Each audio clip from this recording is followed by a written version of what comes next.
जहां माता पिता वहीं स्वर्ग। आज 75 वर्षीय रामकिशन जी अपने कमरे में गुमसुम से बैठे हुए हैं और लगातार बिस्तर पर लेटी अपनी जीवन संगनी आशा को निहारते जा रहे हैं। आशा जी अपने दमे की बीमारी के कारण बेहाल पड़ी थी। बेबस तो स्वयं को रामकिशन जी भी बहुत ज्यादा महसूस कर रहे थे, किसी बीमारी के कारण नहीं बल्कि अपनों से ही सताए हुए।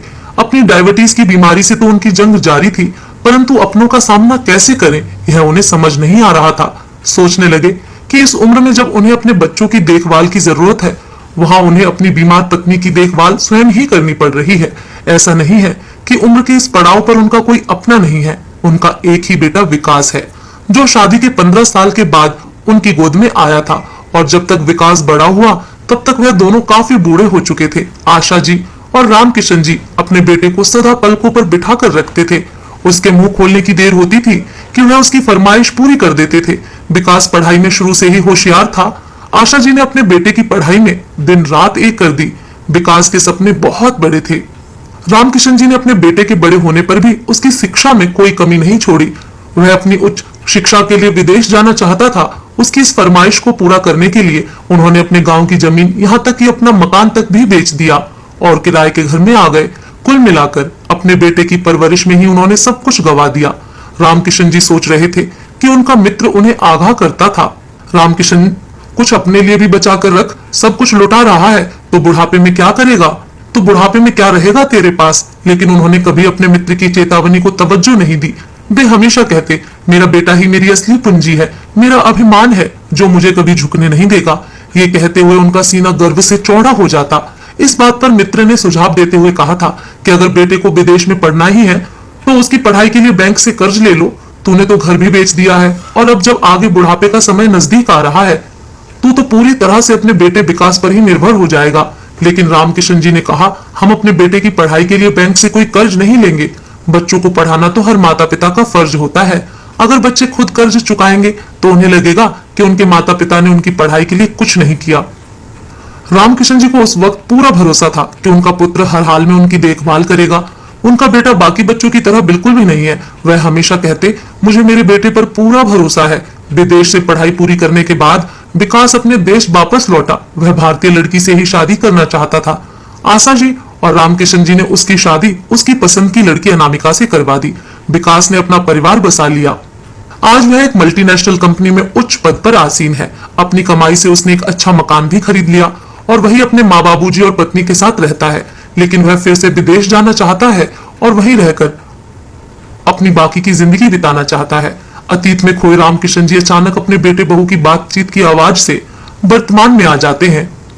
अनामिका, सारा सामान तो पैक हो गया ना, ध्यान रखना कुछ छूट ना जाए। माँ बाबूजी के गर्म कपड़े जरूर रख देना, और खाने के बाद जो दवाई वह खाती है वो तो बिल्कुल मत भूलना। अरे विकास, तुम चिंता मत करो, एक एक चीज बड़े ध्यान से रखी है मैंने। और वैसे भी अगर कुछ छूट भी गया हो तो वे लोग वहीं से मंगवा लेंगे, और फिर वहां पर बहुत से अन्य लोग भी तो होंगे। कोई चीज चाहिए होगी तो माँ बाबूजी उनसे मांग लेंगे।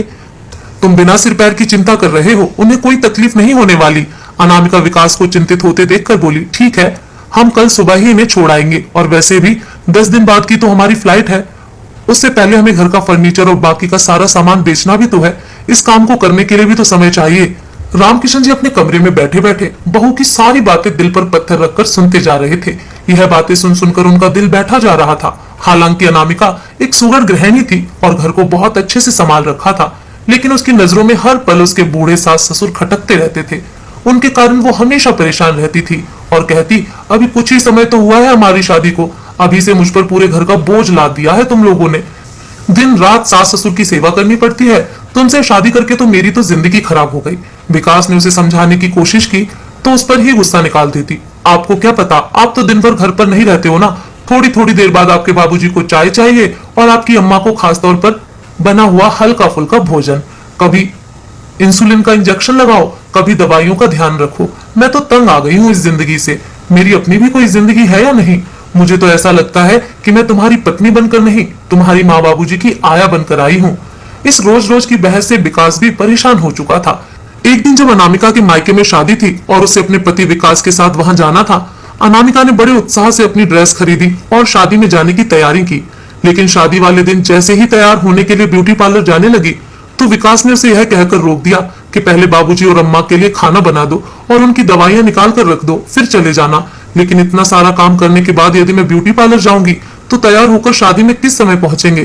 तब तक तो बहुत देर हो जाएगी। इन सब कामों में 1 घंटा निकल जाएगा। तुम उनके लिए बाहर से खाना ऑर्डर कर दो, तब तक मैं तैयार होती हूँ, अनामिका ने कहा।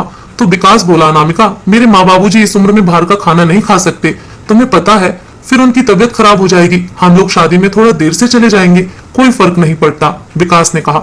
तो अनामिका तुनक पड़ी, मेरे मायके में शादी है इसलिए तुम्हें कोई उत्साह ही नहीं है। मेरी तो जिंदगी ही खराब हो गई है तुमसे शादी करके। अब किसी शादी में नहीं जाना है मुझे तो लगता है मैं यहाँ तुम्हारी पत्नी बनकर नहीं बल्कि तुम्हारे अम्मा बाबूजी की नर्स बनकर आई हूँ। क्या केवल अपने माँ पिताजी की सेवा करवाने के लिए ही मुझसे शादी की थी तुमने? अपनी बहू की यह बातें सुनकर रामकिशन जी और आशा जी को बहुत दुख होता है और वे सोचते हैं कि बुढ़ापे में एक इंसान कितना लाचार हो जाता है कि अपने बच्चों से कुछ नहीं कह पाता है। उस दिन अनामिका सचमुच शादी में नहीं गई और रूठ कर बैठ गई।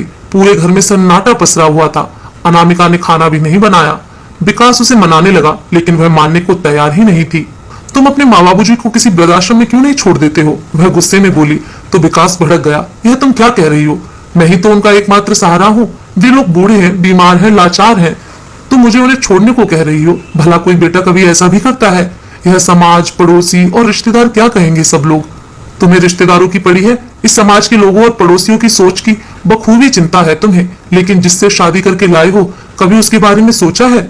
शादी के बाद हम कहीं घूमने तक नहीं गए, किसी रिश्तेदार के यहाँ नहीं गए। मुझे बताओ, कभी मुझे फिल्म दिखाने भी ले गए हो क्या? जब से आई हूँ बस तुम्हारे माता पिता की सेवा करती जा रही हूँ। बस अब और बर्दाश्त नहीं होता, मुझे उन लोगों से मुक्ति चाहिए, नहीं तो संभालो अपना घर। मैं जा रही हूँ अपने मायके और याद रखना फिर कभी नहीं आऊंगी। अनामिका की बातें सुनकर विकास चुप हो गया। उससे कुछ कहते नहीं बन पा रहा था। फिर अनामिका बोली, एक काम क्यों नहीं करते? तुम विदेश में नौकरी ढूंढ लो और तुम्हारी नौकरी मिलते ही हम दोनों वहां चले जाएंगे। तब तक हम इन दोनों के लिए भी रहने का दूसरा इंतजाम कर लेते हैं। अनामिका अपने विचार बताते हुए मुस्कुराने लगी।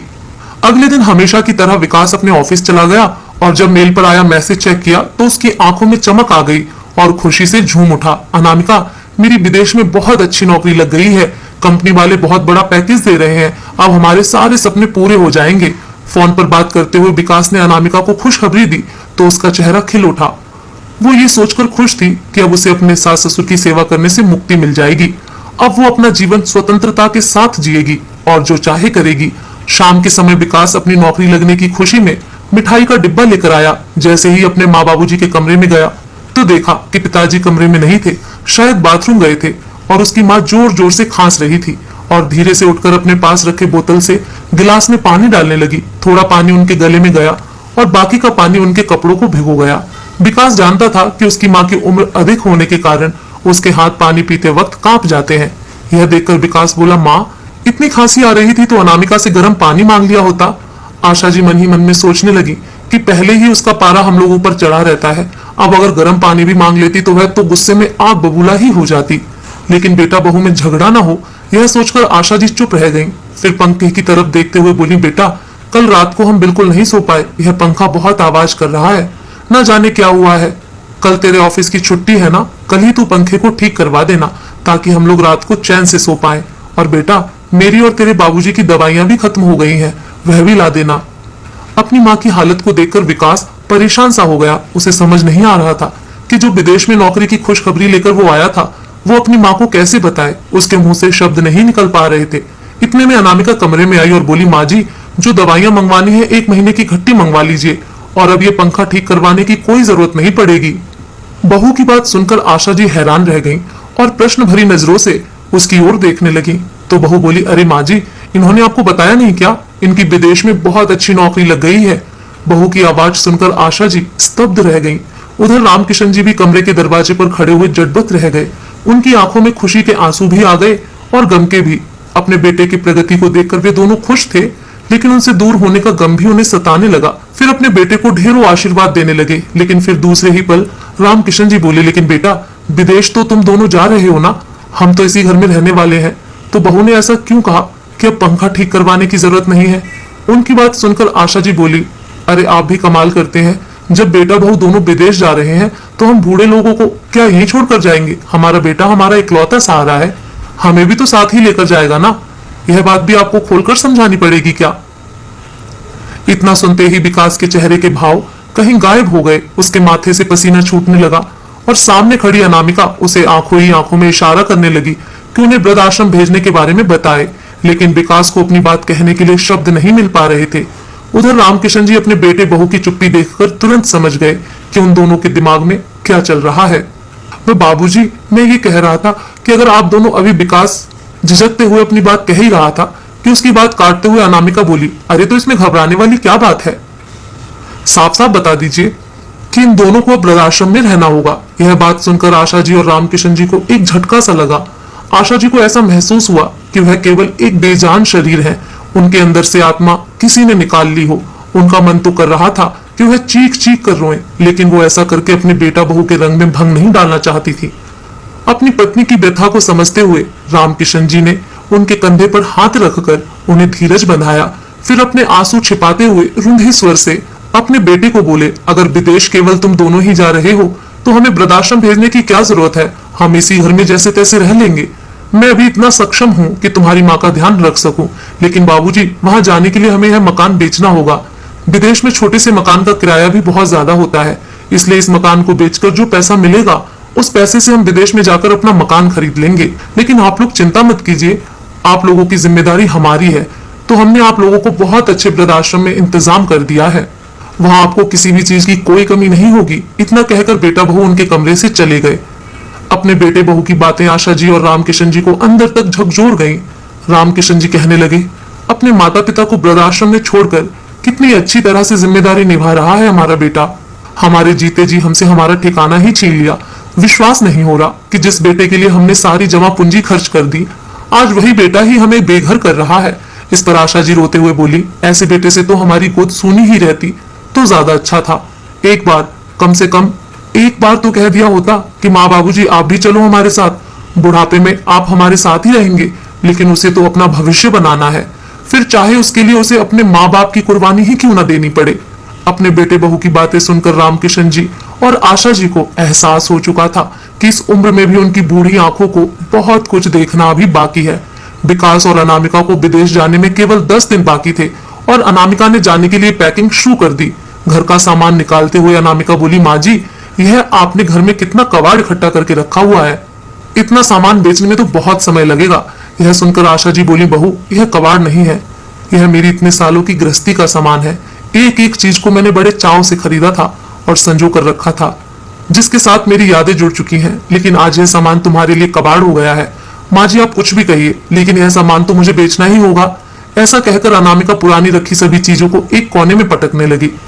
उधर विकास ने भी मकान बेचने पर लगा दिया और 2 ही दिनों में उसे एक अच्छा खरीदार मिल गया, तो उसने अपने माँ बाबूजी को वृद्धाश्रम भेजने की पूरी तैयारी कर ली और अनामिका ने उनका सारा सामान पैक कर दिया। वृद्धाश्रम जाते समय आशा जी दिल में दर्द और पीड़ा लिए घर को निहारती जा रही थी। उनके आंसू कपोलों तक आ चुके थे। उधर रामकिशन जी सोचने लगे, ऐसी उम्मीद तो हमने अपने बेटे से कभी नहीं की थी, जिसने अपने माँ बाप के बारे में एक पल के लिए भी नहीं सोचा और बेसहारा होने की कगार पर खड़ा कर दिया। क्या बुढ़ापा आने पर इंसान बेकार हो जाता है? जब वह काम करने के काबिल न रहे तो उसे कहीं भी कैसे भी पटक दो, चाहे वह घर का एक खाली कोना हो या वृद्धाश्रम, सड़क हो या मंदिर। क्यों, क्या वो इंसान नहीं? गाड़ी में बैठे हुए वृद्धाश्रम की ओर जाते हुए आशा जी अपने पति के झुर्रियों से भरे चेहरे की ओर देख रही थी। उनके मन में चलती उथल पुथल और उनकी सिसकते हृदय की आवाज केवल आशा जी ही सुन पा रही थी। इतने में उनकी विचार श्रृंखला को भंग करते हुए विकास ने आवाज दी, माँ बाबूजी, हम वृद्धाश्रम पहुंच चुके हैं। अपनी बेबसी को दिल के किसी कोने में छुपाकर वृद्ध दंपति बिना अपने बेटे बहू की ओर देखे वृद्धाश्रम में चले गए। घर लौटकर विकास मकान बेचने के लिए अलमारी से कागजात निकालने लगा। तभी माँ बाबूजी के कमरे से अनामिका की आवाज आई, अरे सुनिए तो, माँ बाबूजी का यह संदूक तो यहीं रह गया। हद है, बरसों पुराने सामान पर भी ताला जड़कर रखती थी तुम्हारी माँ। ताला तोड़कर देखो तो क्या है इसमें। विकास ने संदूक का ताला तोड़ा और जैसे ही संदूक खोला तो उसकी हैरानी का ठिकाना न रहा। बचपन की सारी घटनाएं उसकी आंखों के सामने घूमने लगी। संदूक के अंदर रखे एक बक्से में उसके छोटे छोटे खिलौने पड़े थे, जिन्हें खरीदने के लिए न जाने कितनी बार उसके पिताजी ने ओवर टाइम किया था। उसे देखकर विकास की आंखों में आंसू भर आए। फिर भी हिम्मत करके कांपते हाथों से उसने जब उस बक्से को संदूक से बाहर निकाला तो दूसरी ओर विकास द्वारा बचपन में बनाई गई एक तस्वीर थी, जिसमें उसने स्वयं को अपने माँ बाबूजी का हाथ थामे हुए दिखाया था। वह याद करने लगा कि इस तस्वीर को बनाते हुए उसने अपने माँ बाबूजी से वादा किया था कि वह इसी तरह उम्र भर उनका हाथ थाम कर रखेगा। आज वह स्वयं को शर्म के कारण जमीन में गड़ा हुआ पा रहा था। सबसे नीचे देखा तो कुछ कागजात पड़े थे। उन्हें खोलकर देखा तो देखता ही रह गया। उसे अपने पैरों के नीचे की जमीन उसे खिसकती हुई प्रतीत हुई। उसके बीते हुए बचपन के सारे दृश्य उसके मानस पटल पर प्रतिबिंबित होने लगे। उसे ऐसा लगा कि जैसे उसकी दिमाग की नसें ही फट जाएंगी। अरे क्या हुआ? होश क्यों उड़ गए? सुनते क्यों नहीं? मैं आपसे बात कर रही हूँ। अनामिका अपने पति के चेहरे के विचित्र भावों को देखकर हैरान थी। आखिर ऐसा क्या हो गया था कि विकास को कुछ सुनाई देना ही बंद हो गया? अनामिका ने विकास के हाथ से वो कागज लिया। उत्सुकतावश वह उन कागजों को पढ़ने लगी, लेकिन उसके हाथ पैर भी सुन्न हो गए। उन पर लिखा था कि आज से 28 साल पहले रामकिशन जी और आशा जी ने विकास को एक अनाथ आश्रम से गोद लिया था। उसकी हैरानी का ठिकाना न रहा। तभी विकास चिल्लाया, मुझसे बहुत बड़ा गुनाह हो गया। लानत है मुझ पर। मेरे जिन माँ बाप ने मेरी सारी खुशियों और इच्छाओं को पूरा करने के लिए अपने जीवन की खुशियों को एक तरफ रख दिया, जीवन के इस पड़ाव पर मैं उन्हें वृद्धाश्रम में छोड़ आया। मैं तो खुद से नजरें मिलाने के काबिल नहीं रहा। ऐसा कहते हुए विकास ने अपने ब्रीफ केस में से फ्लाइट की टिकट निकाली और उनके टुकड़े टुकड़े करके फेंक दिया। फिर उसने प्रॉपर्टी डीलर को फोन लगाकर मकान बेचने की डील को कैंसिल करने के लिए कहा और बोला, जितना हर्जाना होगा मैं भरने के लिए तैयार हूँ, लेकिन अब हमारा मकान नहीं बिकेगा। अनामिका खड़ी हुई बड़ी हैरानी से विकास की बातें सुनती जा रही थी। तभी विकास उसके पास आया और बोला, अगर तुम्हें मेरे माँ बाबूजी का साथ पसंद नहीं है तो जहां तुम्हारा दिल करे तुम जा सकती हो, क्योंकि मैं अपने माँ बाबूजी को वापस लाने के लिए जा रहा हूँ। ऐसा कहते हुए विकास अपनी गाड़ी स्टार्ट करके निकल गया। अनामिका आंखों में आंसू लिए उसे देखती रह गई। तो दोस्तों, आपको ये कहानी कैसी लगी कमेंट कर